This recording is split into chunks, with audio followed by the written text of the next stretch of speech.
Chapter 10. Back to good health. My ears are ringing. What is that ringing sound? Birds? Birds singing? Birds singing? Caleb opened his eyes and found himself looking sideways at the trunk of a tree. He stared at it for a moment in utter confusion, before the memories started to rush back. The dragon. I fell. I'm not dead. The surreal fall seemed like a strange dream in his mind now, but he squinted in thought as he recalled one last important detail. The dragon saved me. It caught me in its wing just before I hit the ground. Didn't it? Perhaps it was just chance. Despite his tired body's protests as he moved, he buried his hands into the dead leaves beneath him and propped himself against the tree. Every bone and joint in his body hurt. His head ached and a stabbing pain jumped through his neck as he turned it to inspect his surroundings. It was daytime now. The sun was climbing into the sky, although not high enough yet to be into the third quarter, not for another hour at least. Still morning. He was surrounded by thick elder trees of dark brown bark aged with moss and rivets, their smooth but twisted roots spouting out of the sea of leaves and weeds like fins of a water dragon. Light cut in between the branches and through the tiny holes in the patches of leaves, making intricate patterns on the shady forest floor. As he sat there with his back to the tree, he stared up a slope that rose steadily for about 15 spans then seemed to level off at the top. Studying the trees directly above his head, he began to spot clues to piece together what had happened. A wide line of charred space had been blazed through the branches high up the elder, its boughs hanging backwards and swaying in the soft wind. Large chunks of wood and scattered splinters further testified to the dragon's crash through the forest. The path led just over the ridge. At last he inspected himself. Cuts, scrapes and bruises of all shapes and sizes covered his body. Many he could recall from the battle, some he was sure were from his unexpected flight. Thankfully he noted that all of his wounds were no more than annoyances. The cloak he had taken from his father's house was ragged and filthy, but he frowned as he looked down at his belt, remembering he had lost his sword. Digging out a sharp-pointed rock nearby, he slowly crawled up the slope, taking all care to be as stealthy as possible on top of the crunching leaves. The wound from the arrow could have killed the dragon, but I'm not going to take any chances. If he is still alive, he's blinded now and bleeding to death. If I can't sneak by, fate let me bring him down. He reached the top of the slope, and lying flat against the ground slowly pushed himself upward to peer over the ridge. The rock slipped from his fingers. There was a small clearing of grass and grey spike weeds, but instead of finding the massive dragon, a small person lay crumpled into a heap as if a child's doll had been tossed there from the heavens. For a moment he thought perhaps someone had ridden the dragon with him on the underside, and had been crushed on impact. He checked around the clearing for any signs of the beast, but finding none pulled himself at last all the way to his feet. He was dizzy at first, and he rubbed his eyes hard and cracked his jaw before sliding over to the person. As he went, his eyes circled the clearing, noticing the obvious markings in the crushed plants that the dragon had indeed fallen along the path through the broken trees and had lain in this very spot. He stopped short as he came to the person. It was a woman. She was turned on her side, her back to him, and tendrils of black hair were scattered across her face and down her back. She wore no clothing, and Caleb could see wounds similar to his cuts and gashes all over her. He stared in total bafflement but soon came to his senses. He hastily, cautiously knelt down beside her and gently pulled the hair from over her face. She rolled onto her back and he was shocked once again. Her eyes were closed, but the left was covered in blood, dark and dried with a sinister puncture in the center. The dried mess ran down the side of her face, dampened here and there with fresh drops of bright red blood. It couldn't be. As if fate was answering him, he looked up and immediately spotted a black-tipped arrow broken in two and stuck in a gnarl of weeds not far beyond her body. This is the dragon. He had never seen one of their kind. It was common belief among men that her kind were the first to come west from beyond the uncharted waste and settle in the hidden lands. According to myth, they had left the heartland where all life originated to escape the first great war of mankind, trekking an almost immeasurable distance across the great waste to escape it. Well, myth was myth. Caleb did know that they were no longer found here in the Westerlands. What few of their numbers remained on the eastern continent across the Fourth Sea, and their primary enemy was Talgarth. Their dying race was too occupied with surviving to bother with the Westerland's civilized countries. Their famed powers to change shape had become a source of fear among the people in the West. Anybody could be one of them, they said. A satyr. A shapeshifter. Or, as most often called them, shadow walker. Caleb's attention returned to the woman, and he felt flustered, noticing again that she was void of any clothing. He unfastened the cloak from around his neck, and after waving it free of leaves and twigs, awkwardly rolled her into it, taking care to lay her arms comfortably at her sides and checking in vain for fractures. Once she was covered, he pulled it tight and tied it off. He lowered his head to her chest and felt her neck for a pulse. She's alive. How? He didn't care. He had to keep her that way until he could get her back to a warden who could heal her, if she lived that long. She had saved him after all, or so he thought. He had no real idea how far they had gone, but from what he could remember of their flight, they were probably somewhere northwest in the Titan Mountains. Every part of him wanted to make a dash back toward home to help in the aftermath of the battle, and make sure his father and Layla were all right, not to mention his comrades at the castle. But now was not the time. He gritted his teeth, knowing all too well that the trip home would be a difficult one and that whether he liked it or not he needed rest. And he had to do what he could for the woman. After placing her in a safe spot between two large roots at the base of a nearby tree, he set off to look for what they both needed badly, water. Starting from the clearing, Caleb walked in large circles through the trees, moving outward with each pass, listening hopefully for the sound of a trickling river. A little more than an hour passed before he discovered the tracks of what he could only guess were deer, and followed them.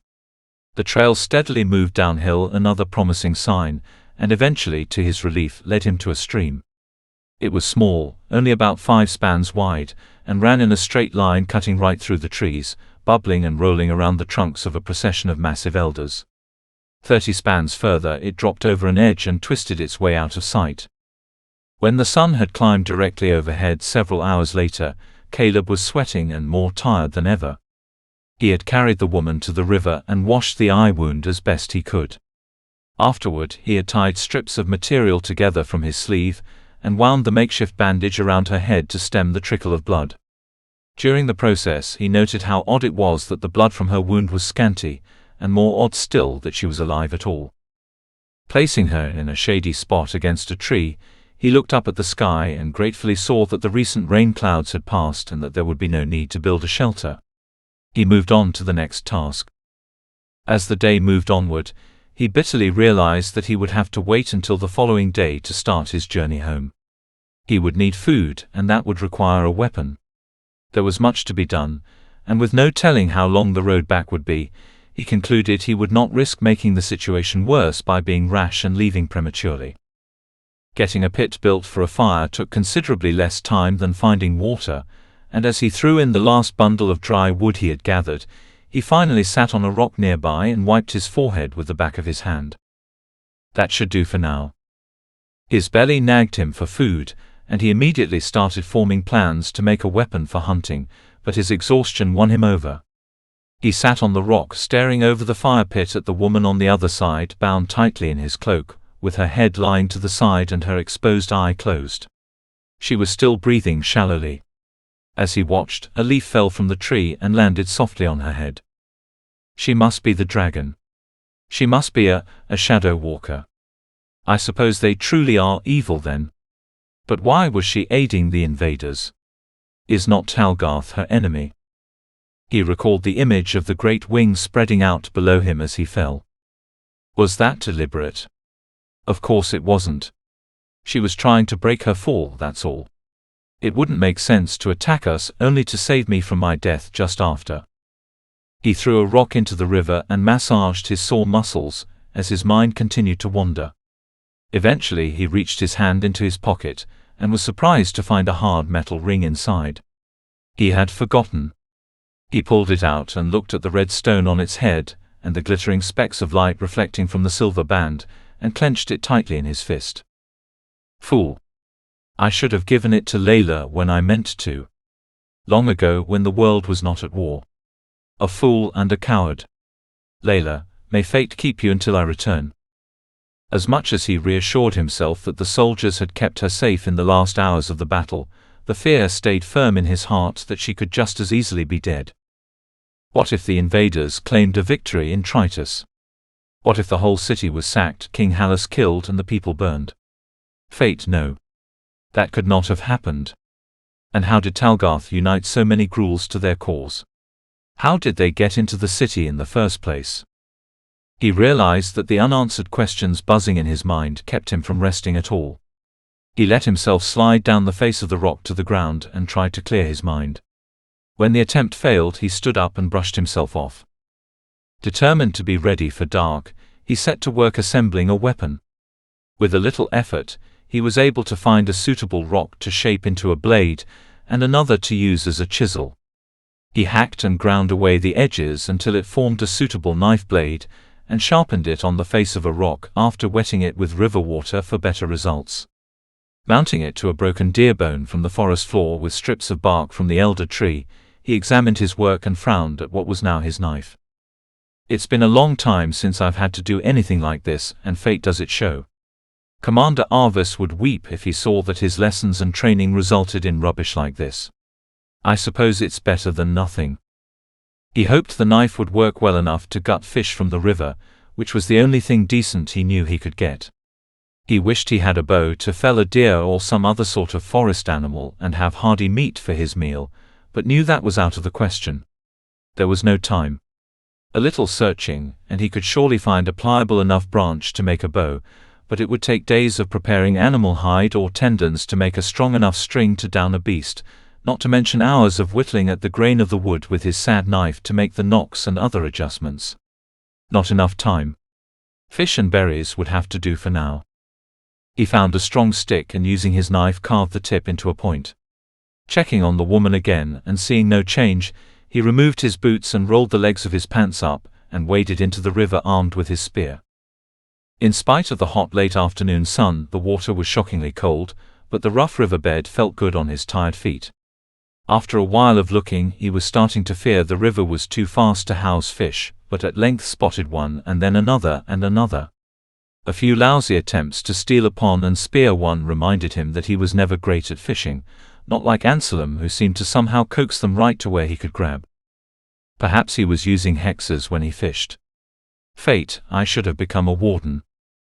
After regaining the feel of the light toss of the javelin, he ended up walking back up to his fire pit, with 3 fair-sized glass-eyed trout common to many of the rivers in Avondale. They were not the meatiest choice, but Caleb was happy he had had luck catching anything before it grew too dark to see. He started a fire, and as the fish roasted, he walked back and knelt down beside the woman. The knot he had tied still held the cloak firmly about her, but it seemed that she had moved slightly throughout the day, evidencing that she was somehow still living.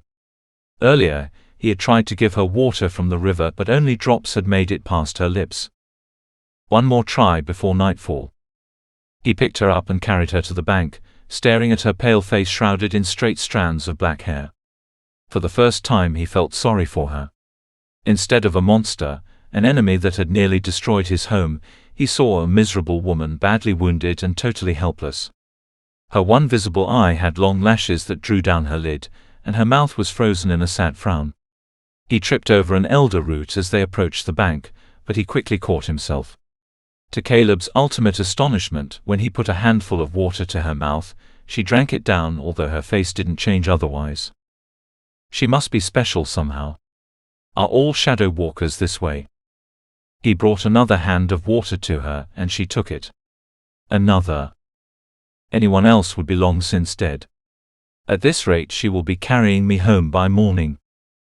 He continued to give her water, until it ran down her face and into the folds of the cloak instead of down her throat. He felt much better now, confident that she would likely live, and he returned her to her spot under the tree with a mixture of feelings. He felt relief at her improvement, amazement at her endurance, and an odd sense of care he did not understand fully. He supposed the soldier in him naturally wanted to protect the powerless. After preparing the fish with his knife, he lay down against his rock again and chewed thoughtfully, staring up into the paling sky. The fire quickly brightened in the failing light, and began tossing odd shadows among the leaves and boughs of the woods. The heat it provided was welcoming, and he knew he would have to keep it fueled all night to defend himself from the cold ground and chilly mountainous air. As he finished his meal, Caleb made final preparations for the night. In the last half hour of light, he gathered wood and covered the woman to the waist with a large pile of leaves to keep her as warm as possible. He adjusted her so that her bundled feet stretched out toward the fire, and he huddled close to the heat, clearing his earthy bed of any sticks and rocks, his pile of spare wood at his fingertips. This is going to be a long night. His surroundings were far from comfortable, but he did not take long to fall asleep. He dozed off to the loud buzz of singer bugs, and the image of the black-haired woman slumped against the tree as he watched her through the flames. He was asleep when her eye wearily opened, glowing faintly golden in the night. Thank you for listening. Subscribe and ring the bell so you don't miss the next chapter. Episodes go live every Monday and Friday morning at 10 a.m. Eastern Standard Time. The audiobook can be purchased in its entirety on Google Play Books. Get the whole trilogy now in both paperback and ebook formats. All links are in the description.